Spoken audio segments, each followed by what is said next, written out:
So here is another interesting game. When I click on run, there is a button here. So the student has to create the start button for the player, and only when the player clicks on the start button, the game begins. And the condition for the games are um, there are quite a few sprites here. In the costumes, you will see different underwater sprites are being used. So if the player, which is this sprite, touches the octopus, then the game ends. And this game over sprite will appear, and there will also be a sound notification. And to collect more score, the player has to chase all the coins which are present underwater. So let's play this game for a while, and let's try to avoid the octopus so that we can play more. So one octopus is already gone. There is another octopus which I'm trying to avoid.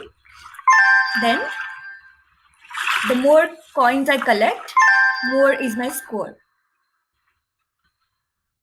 I missed one coin. Oops. And the player has accidentally bumped into the octopus and the game is over. So you can modify these conditions and build a game. So there are these different sprites which are created at different locations, and most of the sprites are coming at random locations, and some of the sprites are coming at the fixed location or at the intervals. And you can guess how. The player sprite moves up and down with the help of arrow keys. So we are using events here. When down arrow key is pressed, the player moves down. When up arrow key is pressed, the player moves up. Now we want to avoid the overlapping of two sprites.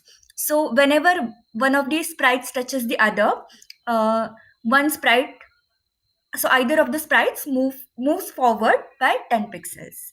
So this is how you can avoid the overlapping of sprites. Then this is a game over sprite. Whenever the player touches an octopus, there is a sound which will indicate that the game is over, and also simultaneously there will be a visual screen or a sprite of game over. You can also stop the behavior of rest of the sprites if you wish, or you can simply remove the player sprite from the screen and display the game over sprite with a sound notification. Then there is another additional condition here. So if within 60 seconds or before 60 seconds, if your score reaches more than 5, then there'll be two new sprites appearing on the screen, and one of the sprites will change its size to 400, and your player sprite will be removed, and there'll be a different sound notification this time, and your title screen will be disappearing from the screen.